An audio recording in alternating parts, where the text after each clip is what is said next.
Muchas gracias por la presentación y por la invitación. Efectivamente, hasta hace algunos meses atrás estaba en el Banco Central, razón por la cual yo creo que también es una ventaja, no me refiero muy en detalle a la coyuntura chilena. En particular, además, por un poquito fome comparado con lo que está pasando en el resto del mundo. Creo que hay bastante más novedades en otros países que lo que pasa en Chile. De hecho, hoy día lo que quiero dar una vuelta por lo que está pasando en la economía mundial, que está saliendo de una crisis que no se veía desde la Gran Depresión y está saliendo de una posición bastante compleja. Tal vez una de las mejores descripciones que yo haya escuchado de cómo está la economía mundial es una analogía que hacían con una entrevista que le hicieron a Gorbachev en los años 90. Llega a visitar Estados Unidos y un periodista le dice: señor Gorbachev, ¿cómo está Rusia? Y él lo mira y le dice: good. Entonces dice: señor Gorbachev, ¿usted podría profundizar un poco en su evaluación de lo que está pasando y cómo está efectivamente Rusia? Lo mira y le dice: not good. Es un poquito como está el mundo. Es un poco como está el mundo hoy día. A fines del año pasado, nosotros pensamos que se venía Lehman elevado a 10 de nuevo, que se caía Grecia, dominó, seguía el resto del mundo. Y vimos, y me voy a referir un poco a qué fue lo que lo evitó también, y vimos que eso se tranquiliza, en parte muy importante por las acciones del Banco Central Europeo, hacia fines del año pasado, principios de este año, y empezamos a ver mejores cifras. El desempleo cae en Estados Unidos, un conjunto de cifras favorables que empiezan a decir la recuperación viene con vigor, viene mejor. ¿Y qué es lo que pasa? Que hoy día, en el último mes, hemos observado cifras de actividad económica, como también en el sector financiero y lo que estamos viendo en estos días en Europa, que nos llevan un poquito a observar ciertos nubarrones. En una economía mundial que está relativamente, en particular la economía emergente, pero que está saliendo de la crisis con un foco muy complejo en Europa, pero sin duda con bastantes riesgos. Lo que voy a hacer yo, voy a primero a referirme brevemente, a todo lo haré brevemente, trataré para que sume no mucho.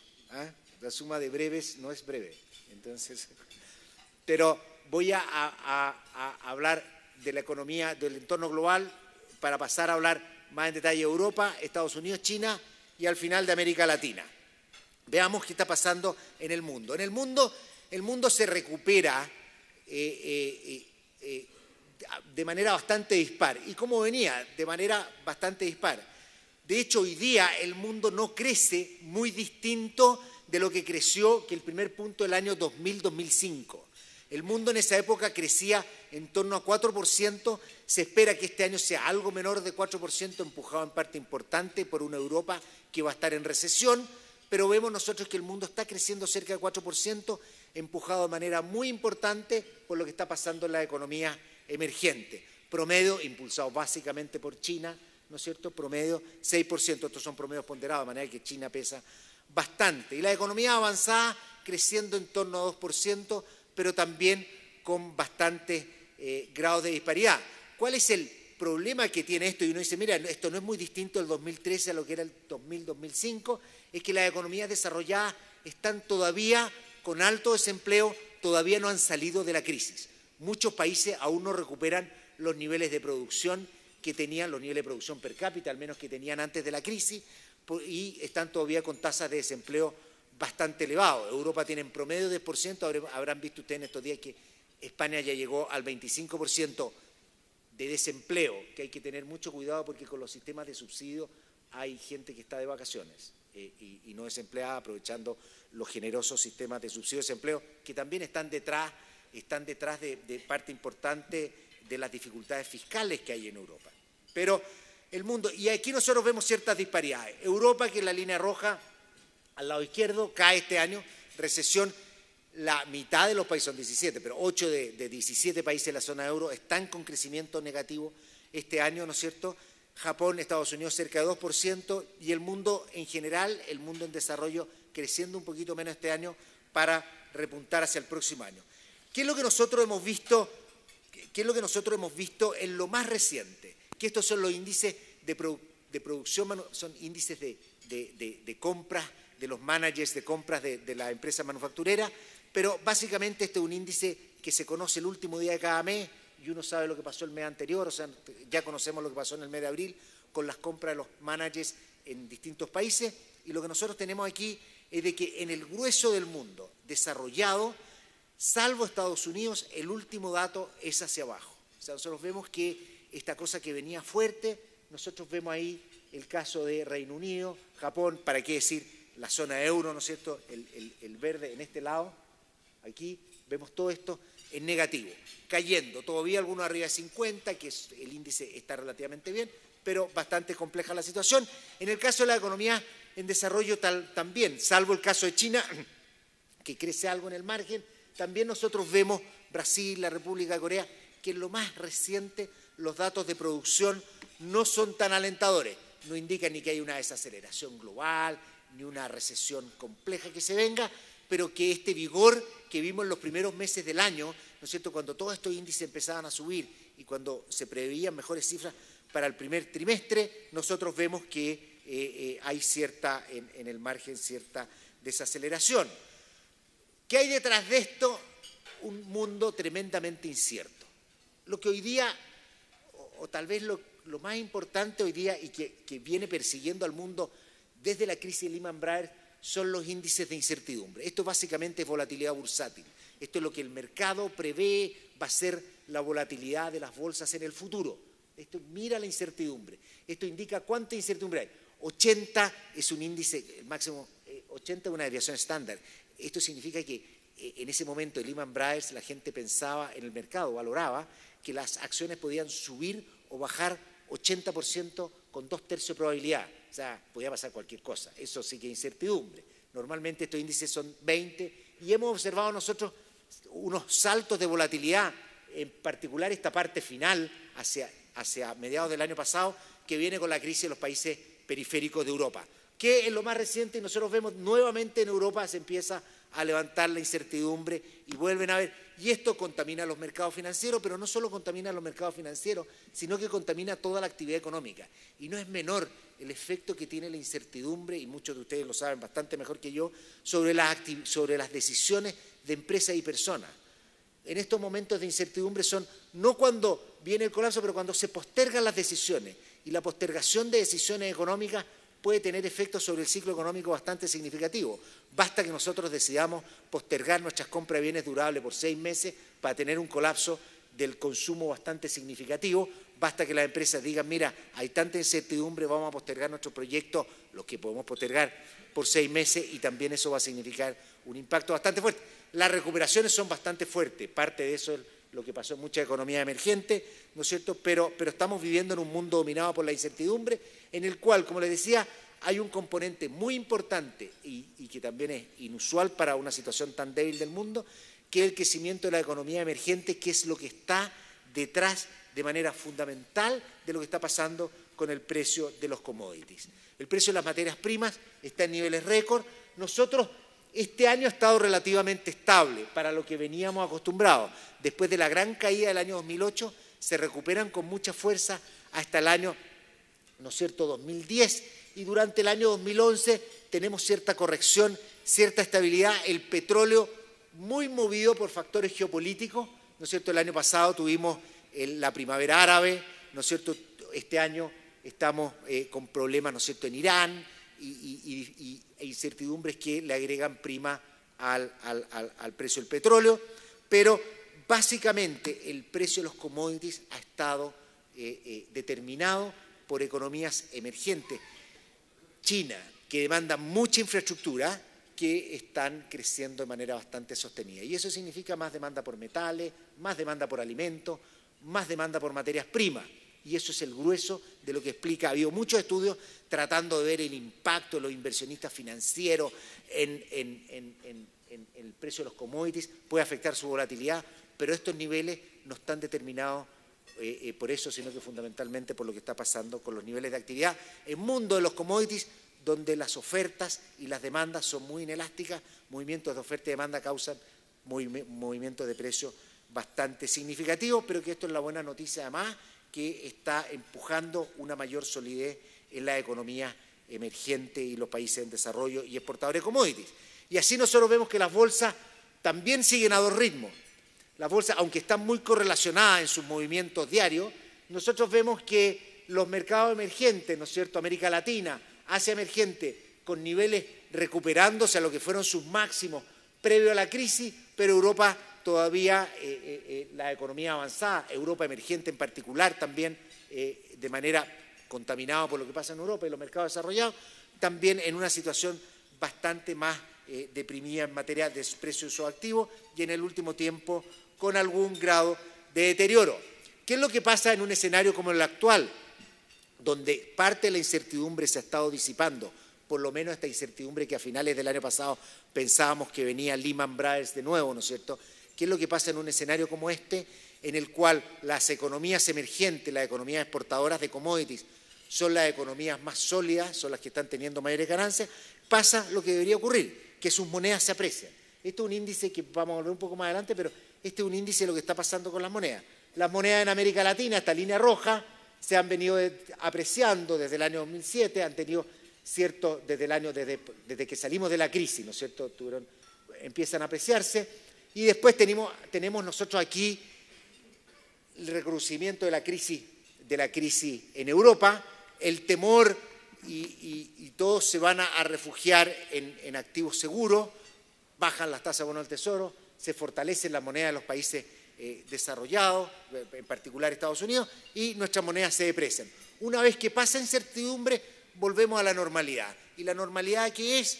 Con economías América Latina, exportadores de petróleo, Asia emergente, economías con monedas más fuertes con respecto a la economía desarrollada. La regla, no sé qué dirán los especialistas en trading, pero mi regla más sencilla de moneda, la digo siempre, es la mejor manera de predecir una moneda: economía fuerte, economía débil, moneda débil. El problema es cuando una economía débil tiene una moneda fuerte. Eso sí que está en problema, es mejor arrancar. Pero en general, una regla que funciona bastante bien. ¿Qué es lo que pasa en Europa? El problema de Europa tiene mil cosas, ¿no es cierto? Es un problema fiscal, con una crisis de confianza, donde hay dudas de si efectivamente van o no a poder pagar. Esto contamina a toda la región, tienen que pagar primas de riesgo muy grandes para poder endeudarse. Esto se suma a un problema de competitividad que venía arrastrando desde que parten en el euro. Todos pensábamos y muchos pensábamos que decían, bueno, si las economías se unen, va a haber economías más productivas, sus salarios van a aumentar más rápido, van a poder crecer, pero lo que nosotros vimos que básicamente ocurrió, que crecieron basado en el financiamiento barato que estaban obteniendo por haberse unido a Alemania y a países que tenían tasas bajas, y eso fue lo que ocurrió y que alimentó un boom bastante insostenible en muchos países. Y también Europa tiene un problema de debilidad institucional muy grande. Hicieron una unión monetaria incompleta. Hicieron una unión monetaria que mientras la economía iba bien, iba todo bien, pero a la unidad monetaria le faltó una unidad fiscal. Cada país empezó a seguir su política fiscal, lo que no solo es problema de Grecia, sino que el año 2004 Francia y Alemania violaron el Tratado de Maastricht. Venía coja la unión fiscal, venía muy coja la unión fiscal, y obviamente hoy día se discute cómo van a unirse fiscalmente, debido a que no puede haber. Siempre lo más fácil para pensar en esto es pensar en la mejor unión monetaria que hay en el mundo, que son los 50 estados de Estados Unidos, ¿no es cierto? 51, 49, lo mismo aproximadamente, 50 estados de Estados Unidos, que son una unión monetaria. Son una unión monetaria, circula el dólar, y tienen economías que de repente petroleras, ¿no es cierto?, Texas, economías industriales, economías con automotrices, tecnológicas, de todo. Y logran sobrevivir y avanzan muy bien. Y parte importante es que tienen mucha movilidad de factores, la gente se mueve cuando hay desempleo de una zona a otra, ayuda mucho el idioma común, la cultura, un montón de cosas. Y por otro lado tienen una política fiscal común, una política fiscal federal, cosa que en Europa no pasa y lo dificulta. Y además no tienen completamente integrado su mercado, su regulación financiera. Los reguladores son por países. Y quienes dan la plata en caso de que un banco quiebre son los propios países. No hay una autoridad europea que ponga la plata. Y si quiebra un banco en Grecia, el gobierno de Grecia no tiene plata para poner plata. Por lo tanto, un banco griego, un depósito de un banco griego no es lo mismo que un depósito de un banco alemán, cuando el depósito de un banco en Alabama es lo mismo que un banco en California. ¿no es cierto?, aunque estén en distintas posiciones cíclicas. O sea, es un problema bastante complejo. El problema fiscal.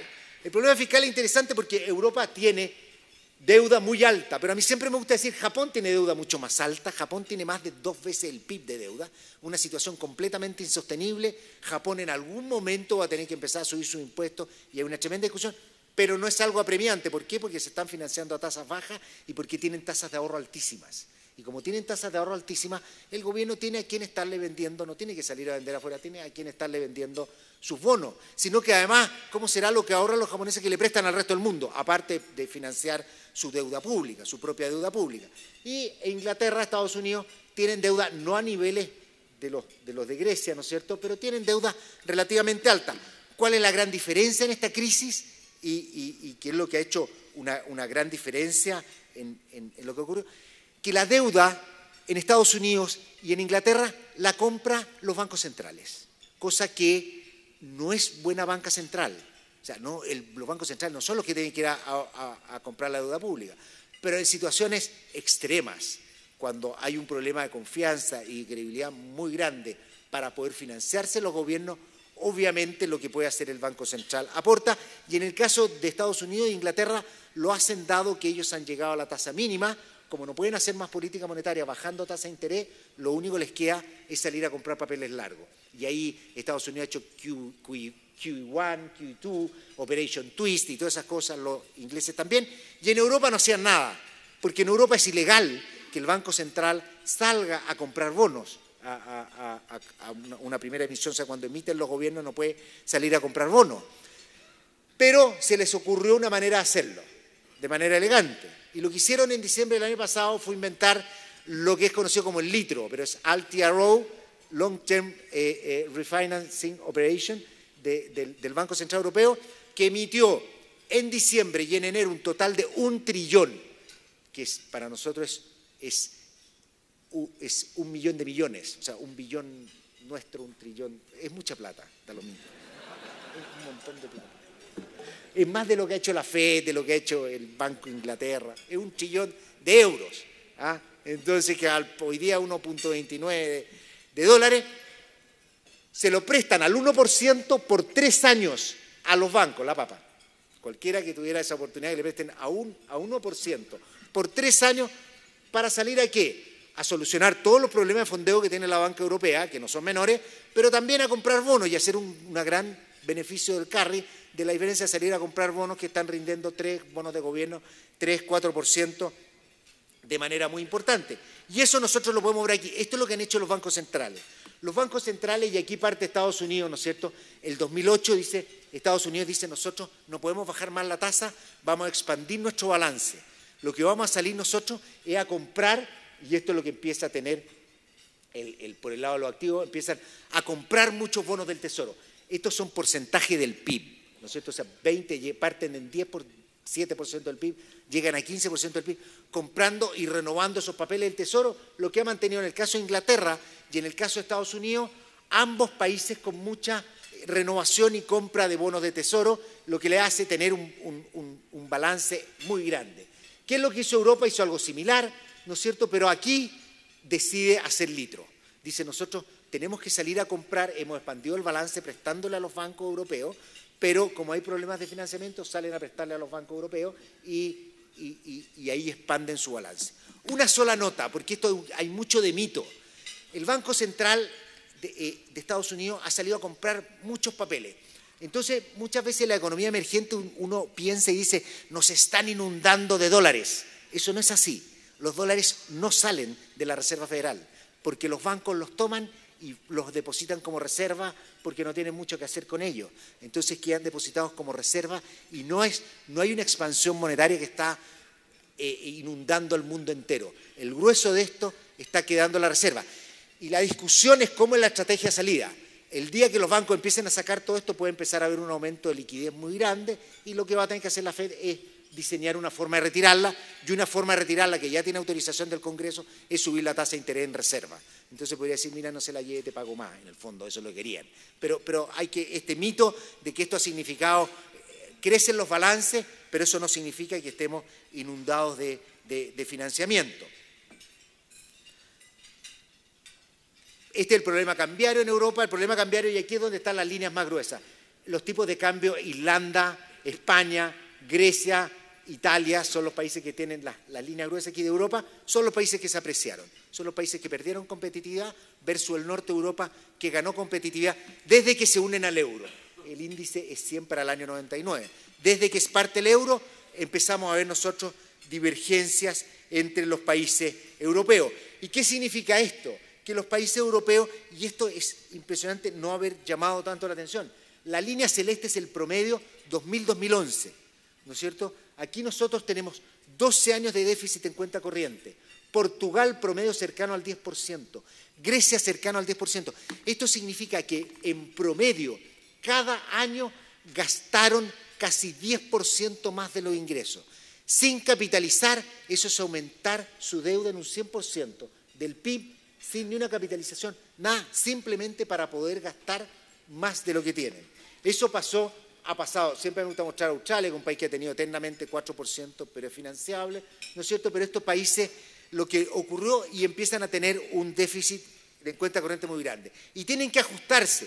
Irlanda ha hecho parte importante del ajuste, España se ha estado ajustando, estas son las perspectivas para el año 2012. Portugal eventualmente algo, Grecia bastante poco. Le ha costado mucho, a pesar de la recesión que ha tenido, ¿no es cierto? Cayendo a niveles de 3 hasta el 5% por año, todavía está con niveles de gasto excesivos. La otra parte del problema europeo es lo que está pasando en el sistema financiero. El sistema financiero prestó mucho y se tiene que desapalancar. ¿Y qué es lo que nosotros vemos aquí? Nosotros tenemos aquí los activos como razón de capital. Esto es el nivel de apalancamiento. ¿Cuánto tienen colocados los bancos? 30% del PIB, llegaron a tener 35% del PIB, se han estado desapalancando, se han desapalancado mucho más rápido en Estados Unidos. ¿Y qué significa eso? Que han estado prestando menos. Nosotros al lado derecho tenemos préstamos respecto, la razón de préstamos respecto a los depósitos, el ajuste ha sido mucho más fuerte, en Europa se ha hecho más lento el ajuste, está alto, y aquí es donde viene el dilema. Este es el dilema de los gobiernos, que por un lado dicen, a los bancos les dicen no dejen de prestar.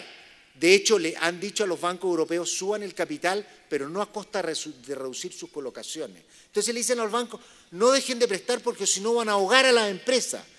Pero hay empresas que se tienen que cerrar, partiendo por un montón de empresas inmobiliarias en las costas españolas, que hay que sacarlas del balance y hay que castigarlas. Entonces, en la medida que uno los siga refinanciando, y esto del desapalancar, tiene el problema que hay un desapalancamiento que es muy saludable, que es lo que ha estado haciendo en parte Estados Unidos, y otro que es mantener los activos en los balances cuando no valen nada.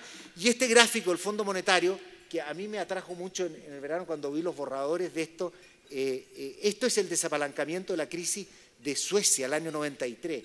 La velocidad a la que cae el crédito respecto del PIB en Suecia, estos son trimestres. Durante 3 años cae de 100 a 75, cae en un 25% el crédito respecto del PIB y una economía que se recupera muy rápido. Estados Unidos está en un camino similar, entre medio. Europa, estas son simulaciones, Europa está medio camino. Y aquí tenemos el caso ejemplar, que es el riesgo europeo, la japonización. Japón tuvo una crisis financiera el año 90, si no, no fue hasta el 97, que esta se agravó mucho, que los bancos no se desapalancaban. ¿Qué significa esto? Parte importante, motivado por las autoridades que les dicen sigan prestando y que les vamos a ayudar además contablemente para que no tengan que hacer todas las pérdidas.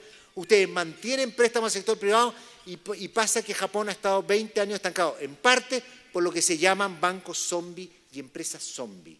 O sea, son que se mantiene con respirador artificial, ¿no es cierto?, empresas y bancos que no deberían estar. Y es parte del ajuste que si uno piensa y dice, ¿qué va a pasar en Europa?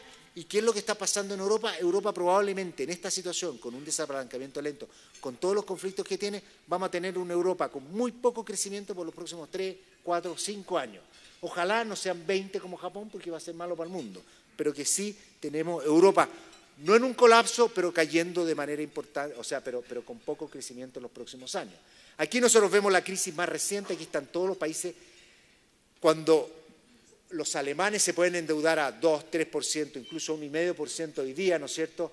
Las tasas del costo del capital para los gobiernos, los bonos soberanos, los spread 10 puntos, De aquí no pongo a Grecia, porque Grecia está completamente fuera, cambia todas las escalas, ¿no es cierto? Tiene spread, ha llegado a tener spread de 20, no se transan los bonos, pero aquí nosotros tenemos países que están pagando spread 10% superior, como el caso de Portugal, a lo que se endeudaría en Alemania, teniendo la misma moneda.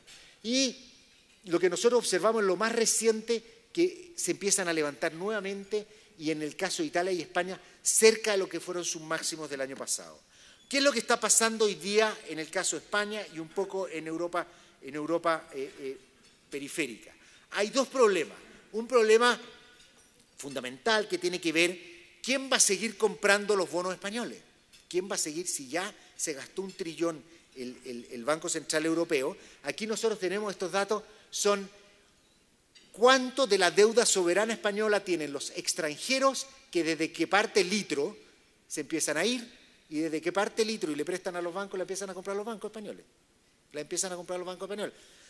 Y sin más litro, ¿quién va a seguir comprando la deuda europea? Esa es la duda que hay. Lo que yo pienso es que en la medida que las tensiones aumenten, el Banco Central Europeo va a inventar otro litro. Le puede cambiar de nombre, va a hacer algo, pero va a seguir proveyendo financiamiento. El drama es que el sistema empieza a quedar adicto al litro. Bueno, el litro es adictivo, ¿no es cierto? Y por eso tenemos que poner reglas muy claras para cuando uno maneje con el litro a solo 0,031 epsilon gramos. Entonces esto es lo que va a pasar, pero van a tener que hacer, pero se genera adicción y los gobiernos empiezan a decir que tienen que hacer reformas, que tienen que hacer mayor unidad fiscal. Los gobiernos empiezan a decir, no es, ven, este es un problema de confianza, no es necesario hacer los ajustes, y los ajustes tienen que ocurrir. En España hemos visto en los días recientes que hay problemas bancarios no menores. En estos días se ha llegado a acuerdo para que empiecen a reconocer las pérdidas inmobiliarias. Van a intervenir Bankia, el tercer banco español, que es Caja de Madrid, más otras cajas que se unieron hace como 1 año y medio, se unieron producto de la crisis, ¿no es cierto? Tienen problemas, las cajas en general tremendamente expuestas a activos inmobiliarios que valen muy poco. Es así. Y también hay un problema político. Han habido elecciones el fin de semana y eso ha generado incertidumbre, ¿no es cierto? Hollande diciendo que bueno, no les gusta la austeridad, está bien, si uno quiere ganar una elección no puede decir que va a ser austero, ¿ah? Entonces dice eso, pero no es algo que a mí me preocupe mayormente y no creo que Francia está claro en la importancia de mantener el euro, en la importancia, de hecho él anunció que él era partidario de crear un bono europeo, pero para un bono europeo tiene que haber más unidad fiscal y a mí me parece que es el camino que tiene que seguir Europa, de mayor unidad fiscal, y eso puede significar emitir bonos europeos que puedan financiar Europa, pero va a requerir también entregar mucha soberanía. Y en Grecia nosotros hemos visto anuncios, nadie ganó, ¿no es cierto?, pero los que estaban formando el gobierno, Sirima, este partido más radical, diciendo que ellos iban a rechazar todo, pero no pueden rechazar todo. O sea, uno no puede descartar que por decisiones políticas un país diga nos vamos del euro, ¿no es cierto? Y tal como lo hizo Argentina el año 2001-2002, vamos a ir a visitarlo, a preguntarles cómo lo hicieron, lo vamos a hacer nosotros. Y van a llegar los griegos, pero Grecia de hoy no es Argentina del 2001-2002. Grecia no puede irse a la autarquía, son radicalmente distintos y eso es lo que quiero mostrarles aquí. Esto es el crecimiento, para mostrar que a los dos les ha ido bastante mal. Argentina cuando repudia le va muy mal, pero después tiene un crecimiento bastante acelerado y todos dicen, mire, podría ser camino. Grecia viene, esto 0,0 es 2001, 2002 y 2011, 2012, para comparar los dos países. Crecimiento malo en los dos países, malestar, cansados con la austeridad. Cuenta corriente, ¿qué cosa es esto? ¿Cuánto tenemos que pedirle al mundo prestado para poder gastar? Hay por lo menos 5 puntos de diferencia entre lo que era Argentina en ese entonces y lo que es Grecia hoy día. Grecia hoy día depende del financiamiento externo para poder gastar, si no, no puede. Argentina estaba prácticamente en superávit y con el ajuste que hicieron y con el ajuste cambiario tuvieron superávit. El caso de Grecia está todavía con déficit, con necesidades de financiamiento de 6, 7 puntos del producto. Y eso necesita pedir prestado y tener, ¿no es cierto?, acreedores. Por otro lado, déficit primario. Argentina venía haciendo un ajuste muy severo y el déficit primario, es decir, lo que gasta menos sus ingresos, dejando afuera todo lo que es pago de deuda, estaba en 0. Grecia estuvo el año pasado en torno a 3, este año va a estar por ahí, va a necesitar financiamiento Grecia. Por lo tanto, no es igual. ¿Y cuál es la otra gran diferencia?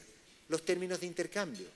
Argentina coincidió, no fue a propósito, ¿no es cierto?, que a principios de los 2000 empiezan a subir el precio de todos los commodities, ¿no es cierto?, el precio de la soja, los términos de intercambio en Argentina empiezan a subir de manera muy importante, los términos de intercambio que es los precios de lo que vendemos contra los precios de lo que compramos, ¿no es cierto?, y Argentina con su agricultura, con la soja, tiene una tremenda ganancia en términos de intercambio.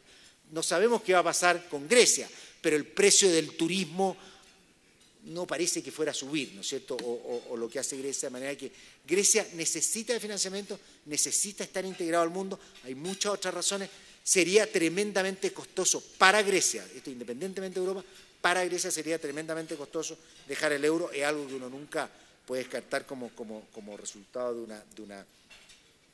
una elección, ¿no es cierto?, pero la situación es radicalmente distinta. Y Europa, a pesar de todo, ha hecho algunos ajustes en el último tiempo. Primero que nada, el Banco Central Europeo ha sido muy activo y va a seguir siendo activo, y si hay la salida muy improbable, pero alguno del euro, va a proteger al sistema bancario. El Fondo Monetario tiene más recursos, Europa ha andado lento, pero también están consolidando sus fondos para tener un mayor, como llaman ellos, red de protección ante dificultades en otros países. El problema de Europa va a tener que seguir haciendo ajustes. Esto no es problema de cuánto a uno le gusta o no le gusta el ajuste fiscal. Cuando uno está en recesión, tiene que gastar más y el fisco tiene que hacer política fiscal expansiva. Pero eso depende si uno puede. Y si uno puede, hay dos cosas. O tenía la plata guardada en el chanchito, ¿no es cierto?, rompe el chanchito y sale a gastarla, o sale a pedir prestado. Pero cuando uno está muy endeudado, no le van a prestar. Y ese es el ajuste que tienen que hacer y esas son las dificultades que va a tener que seguir pasando Europa. ¿Qué pasa en Estados Unidos y China? Para hacer algo más breve. Estados Unidos, tuvimos aquí con Japón, se pensó que iba a tener lo que llamaban el double dip, entonces hace un año atrás todas las noticias en la prensa era ¿viene o no la doble recesión en Estados Unidos, el double dip, se caen o no de nuevo? Entonces todos discutían y llenábamos páginas y opiniones y charlas, ¿no es cierto? Entonces, pero no hubo double dip y parte importante de eso fue consecuencia del terremoto de Japón, parte muy importante que generó disrupciones muy grandes en toda la cadena de producción en el mundo, ¿no es cierto? Y la industria automotriz en Estados Unidos el primer trimestre del año pasado colapsó. ¿Qué es lo que pasa? Estados Unidos se empieza a recuperar y el dato del primer trimestre de este año, el preliminar, es algo menor, no dramáticamente, pero un par de décimas menor de lo que el mercado estaba esperando de acuerdo a todos los datos. De hecho, la Fed ha sido un poquito más cauta, pasó hace unos meses atrás de decir que el crecimiento era modesto a moderado y hoy día ha vuelto a levantar el tema de que la recuperación viene la recuperación sostenida, pero relativamente lenta. Lo que en algún momento también causó bastante optimismo en el mundo fue que la tasa de desempleo de Estados Unidos cayó rapidísimo. Esta línea negra acá cayó de niveles cercanos a 10%, en particular hacia mediados del año pasado empieza a caer muy rápido. Y empieza a caer, nunca nadie pensaba que iban a terminar el año pasado en 8%, se esperaba que todavía estuviéramos con niveles cercanos a 10%. Pero el empleo crece muy rápido y eso significa que la tasa de desempleo llega a niveles de 8,3, 8,2, la última cifra es 8,1, entonces todos celebran esto. ¿Y celebran qué? Que el empleo empezó a crecer con mucha fuerza. Pero ¿qué pasa en los últimos dos datos en Estados Unidos? En los últimos dos datos el empleo, no se alcanza a ver aquí, pero con un poco de esfuerzo se ve que en los últimos dos datos el empleo de Estados Unidos cae, no se están creando empleo. Esto tiene implicancias políticas, porque puede costarle la reelección a Obama una economía más lenta. Y básicamente, mi opinión es que Estados Unidos se va a jugar mucho las elecciones en el estado de la economía, y el estado de la economía en materia de empleo el último par de meses no ha sido bueno. ¿Cómo puede ser que el empleo caiga? Esto es como una pregunta que le hago yo a veces a los alumnos repetidamente en los exámenes. ¿Cómo puede ser que el desempleo caiga si el empleo cae? Porque la fuerza de trabajo cae más rápido. Hay más gente que deja de buscar trabajo y eso tiene mucho que ver con el desaliento que tiene la gente en la fuerza de trabajo. La gente se aburre de buscar pega. En Estados Unidos lo normal es que la duración del desempleo sea en promedio entre 15 y 20 meses. Eso es el promedio de duración de desempleo. O sea, una persona está entre 15 y 20 meses cuando se va al desempleo buscando pega. Hoy día eso es 40 meses, se ha duplicado. Eso es lo que está en promedio una persona de este 8% buscando pega. ¿Qué significa eso? Que se genera también mucho desaliento y mucha gente que abandona la fuerza de trabajo. Esto también se ha visto en los mercados financieros. La bolsa, pero particularmente las tasas largas, que cuando las cifras estaban buenas y todos decían, mira, la recuperación de Estados Unidos puede ser más fuerte, las tasas largas de Estados Unidos llegaron a casi 2,5, ¿no es cierto? Y ahora han vuelto a situarse bajo 2%, niveles históricamente bajos, porque eso hace prever que probablemente la Fed cumpla con su anuncio que va a tener la tasa baja hasta mediados del 2014 y que puede seguir con tasa baja por mucho tiempo, porque Estados Unidos aún no se recupera, el mercado de la vivienda sigue flojo, el precio de las viviendas sigue cayendo y eso sin duda las recuperaciones siempre vienen con un esfuerzo importante en el sector construcción. China es sorprendente y cuando hice este gráfico también me llamó bastante la atención. Porque aquí yo lo que dije, China, ¿cuál es la pregunta en China? La pregunta de China es ¿hasta cuándo? ¿Hasta cuándo China va a seguir creciendo a una tasa que lleva más de 30 años por sobre el 8% en per cápita? China hace 40 años, porque esto está verificado desde el año 0, 10 años antes que empezara, tenía un índice per cápita de 10, hoy día es 18 veces más grandes.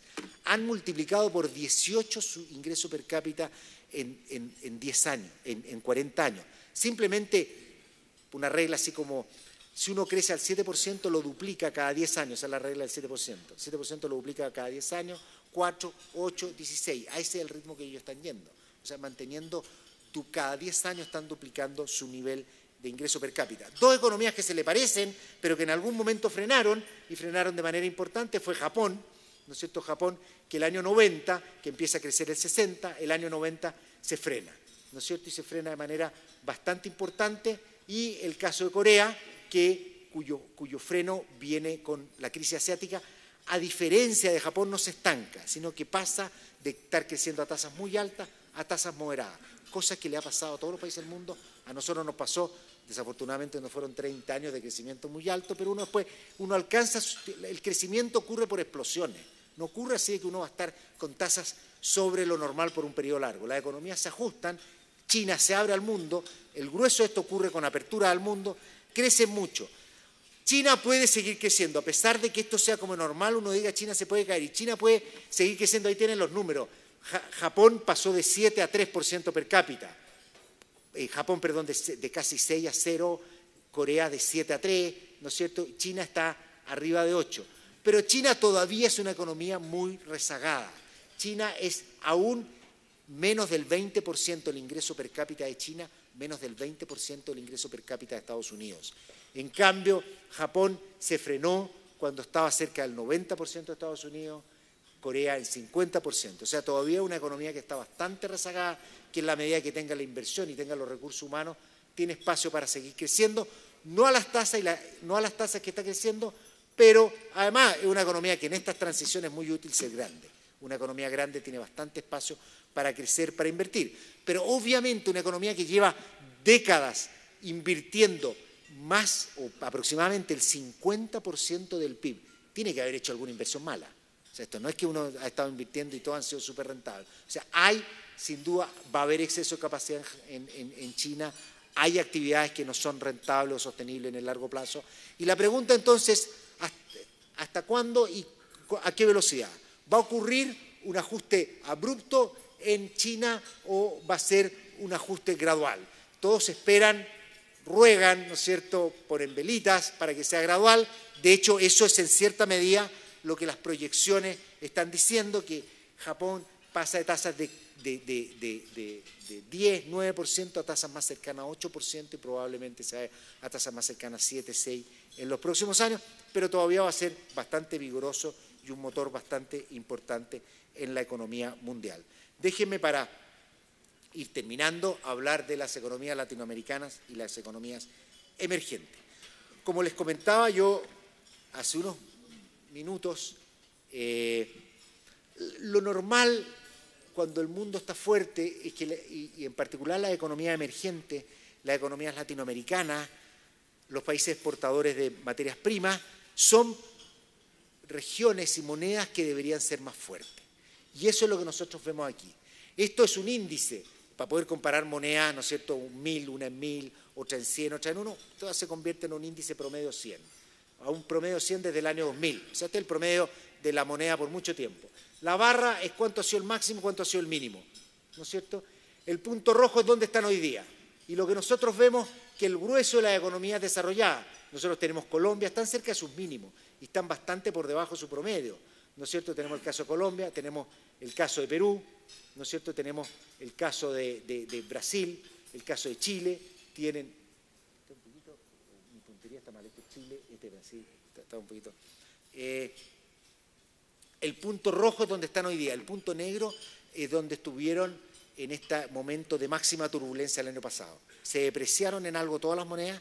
Esa diferencia entre el punto rojo y el punto negro podríamos llamar incertidumbre, mayor volatilidad, mayor aversión al riesgo. Se arrancaron de las economías emergentes cuando Europa estaba que colapsaba, ¿no es cierto? Pero las monedas han estado más fuertes y probablemente sigan más fuertes, y si las economías emergentes siguen siendo sólidas, van a tener monedas relativamente más fuertes a lo que ha sido su historia.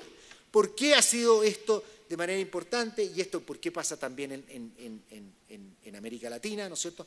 En América Latina nosotros, el lado izquierdo simplemente si uno quiere tener una noción de cuánto pesan los países, el lado derecho cuánto han crecido. Nosotros tenemos que las economías latinoamericanas han tenido un crecimiento favorable, nada súper excepcional, pero un crecimiento bastante por encima, con dos recesiones de por medio. A ese dato 2001-2010 tiene la primera recesión, que fue la de .com, ¿no es cierto?, los años 2001-2002, ¿no es cierto?, y después tiene la gran crisis y tenemos nosotros países de Latinoamérica creciendo en promedio y a tasas superiores al 4%. Una cosa absolutamente inédita y con perspectivas de crecimiento también bastante sólidas. ¿Ah? ¿Por qué ocurre esto? ¿Por qué ocurre esto? Porque yo creo que había un cambio muy importante, y no es por lo que uno se ha dedicado, siempre uno tiene un sesgo para mirar las cosas desde donde está, ¿no es cierto? Si uno fuera médico diría porque somos más saludables, ¿no es cierto? Entonces si uno es macroeconomista dice porque hay buenas políticas macro. O sea, en América Latina la historia de que era buena la inflación alta, América Latina no había tenido nunca una década con todos los países con inflaciones de un dígito. Eso es una cosa que no había existido en la región. Y eso tiene que ver porque se han convencido de que es importante la estabilidad de precios y de que uno no gana teniendo más inflación, no gana nada, por el contrario, pierde, y pierde posibilidades de hacer política macroeconómica contracíclica. También sabemos que hay que tener un sistema financiero bien regulado, sólido, cuidadoso, cosas que no habían, parece, se le había olvidado a los países desarrollados después de mucho tiempo de éxito, como que se le olvida tener cuidado. Somos muy rigurosos acá en materia de lo que puede hacer la banca, de sacar sus cosas a balance. Las regulaciones que hay en países como Latinoamérica son radicalmente distintas a las que había en los países de Estados Unidos y en Europa. Tenemos además mejores políticas fiscales. En general, yo les mostraba lo que hizo Argentina en los 90, ¿no es cierto?, que lo dejó en una posición que le permitió vivir bastante en autarquía, y tenemos muchos países. Voy a seguir refiriéndome, yo siempre estos son Latinoamérica 7, esto es como esto cubre como el 90% de Latinoamérica. Me voy a referir, para finalizar, voy a sacar a Argentina, nada contra Argentina, pero sus datos no son los más creíbles en estos momentos. No es mi opinión. El Fondo Monetario, si ustedes ven la publicación que hace cada 6 meses, que se llama World Economic Outlook, cuando uno ve los datos, Argentina tiene una nota a pie de página. Y la nota de pie de página dice, el Fondo Monetario usa las cifras oficiales, pero le ha pedido a las autoridades que las mejore. Y el Fondo Monetario, para hacer... Nicolás Izaguirre, el Fondo Monetario, para hacer sus evaluaciones, usa también cifras privadas. De acuerdo a cifras privadas que me contaban hace una semana fuera unos argentinos que miran esto con cuidado, hay como, en los últimos años, hay como una sobreestimación del crecimiento de 2%, lo que los llevaría a hoy día a tener un PIB algo así como entre 2 y 15% mayor que el que reportan sus cuentas nacionales. Entonces, como complicado poder hacer un caso muy fuerte de qué es lo que está pasando en Argentina, y sabemos nosotros las cosas que ha pasado con el IPC. ¿Qué vemos nosotros en América Latina? Muy buen comportamiento en las bolsas, muy buen comportamiento, y monedas que se han fortalecido. Salvo el caso de México en moneda, porque está muy amarrada al dólar y su ciclo está muy pegado al ciclo de Estados Unidos, y por eso ha sido una de las economías latinoamericanas, pero sin duda una economía que también es bastante prometedora, con bastante potencial. Aquí nosotros tenemos, en el caso de las bolsas, bastante similar, un poquito más rezagado a Perú, el resto moviéndose bastante juntos. Perú, que es el país como de mayor estabilidad cambiaria lejos en la región y más o menos en el mundo, claro, ha tenido, si uno toma un índice 100, julio del 2007, que es justo antes de la crisis, Perú hoy día está a niveles apreciados o niveles no muy distintos de lo que pasa en los otros países de la región. Esto es una norma que ha pasado en países que son exitosos, que le ha ido bien, que tienen buenos términos de intercambio. Creo yo que particularmente importante y exitoso ha sido el caso de Colombia, Chile y Perú, economías que tienen bastante buenas perspectivas para los próximos años, bastante estables, que tienen, por supuesto, bastantes desafíos. Y por eso yo quisiera, para concluir, referirme a algún par de desafíos, no todo, uno puede, siempre, yo soy bien optimista respecto a América Latina, creo que se han hecho muchas cosas bien, creo que tenemos mucho potencial, creo que no es Latinoamérica que había hace 20 años. Hay muchos que critican lo que se hizo en los 90, pero parte de lo que hoy día nos beneficiamos es lo que en muchos otros países se hizo en los 90, en Chile cosas que se hicieron mucho antes incluso, ¿no es cierto? Y eso ha permitido que estas economías crezcan y tengan un avance bastante importante. Desde el punto de vista económico, yo quisiera destacar tres cosas. La primera es una cosa sorprendente, que yo hace algunos años dije voy a ver cómo el comercio entre países de distintas regiones. ¿Por qué en la América Latina comerciamos tan poco entre nosotros? ¿No es cierto? ¿O qué es lo que dicen los datos? En ese momento nosotros teníamos un problema con el gas con Argentina, de manera que yo no andaba de muy buen ánimo con nuestros vecinos. Entonces en ese momento dije, y América Latina hoy día, el 2003, comerciaba en promedio cerca de 20% de su comercio era intrarregional. A pesar de la cantidad de anacronismos que hay para cosas que se han creado, el NAFTA, ALAL, CALCAL, que están llenos, ¿no es cierto?, de cosas que hemos hecho esfuerzos y no hemos sido capaces. Vean ustedes lo que pasa en la Unión Europea, donde se comercia más del 60%, la economía avanzada, Asia, estamos a niveles de Asia de los años 60. Y hace pocos días la Brookings Institution dijo, vamos a actualizar esto, y las cifras más marcadas son las del 2010. Pasa exactamente lo mismo. Ahí nosotros tenemos la comunidad de países de Centroamérica, la comunidad andina, Sudamérica, Mercosur, que eventualmente, miren cómo funciona NAFTA, miren lo que comercia NAFTA, lo que comercia la Unión Europea, los países asiáticos, realmente estamos rezagados. Hay razones económicas que explican esto, que somos economías relativamente parecidas exportando commodities. Entonces como que le vendemos al resto del mundo y no nos vendemos mucho entre nosotros. Pero uno esperaría que hubiera mucho más comercio industrial entre actividades industriales, pero eso tiene que ver sin duda, a mi juicio, con problemas institucionales que hay en la región. Dicho de otra forma, falta confianza para poder integrarse más. Empezamos a ver nosotros dificultades económicas en países y empiezan a levantarle barreras comerciales a sus vecinos. Y lo hemos visto algunas semanas nosotros, que ocurrió en Argentina, ha ocurrido en Brasil, y empezamos a experimentar dificultades. Obviamente es mejor orientarse hacia lugares donde uno tiene acceso seguro hacia los mercados, incluido que estos países están unidos en Mercosur. Y por último, no puedo dejar de mencionar algo, estuve un par de días en México y ahí uno ve las noticias, normalmente lee más las noticias locales. Siempre nosotros estamos preocupados en Latinoamérica y siempre hemos hablado, y sin duda es una prioridad, los temas de equidad. Pero esto yo lo quiero ligar a una cosa que a mí me preocupa porque tiene ramificaciones no solo desde el punto de vista de condiciones de equidad, sino de condiciones para hacer negocios, y son los problemas de narcotráfico, que no son menores en América Latina, y que no son menores en América, y también son una traba bastante importante en términos financieramente, podríamos ver en materia de primas de riesgo, ¿no es cierto?, que tienen un problema bastante complejo, es un problema que se le ha puesto bastante esfuerzo en acabar con él, pero nosotros hemos visto que el crimen que hay alrededor de ello y las dificultades que pone a una mayor integración y a un mayor desarrollo regional, sin duda son un problema. Muchas gracias.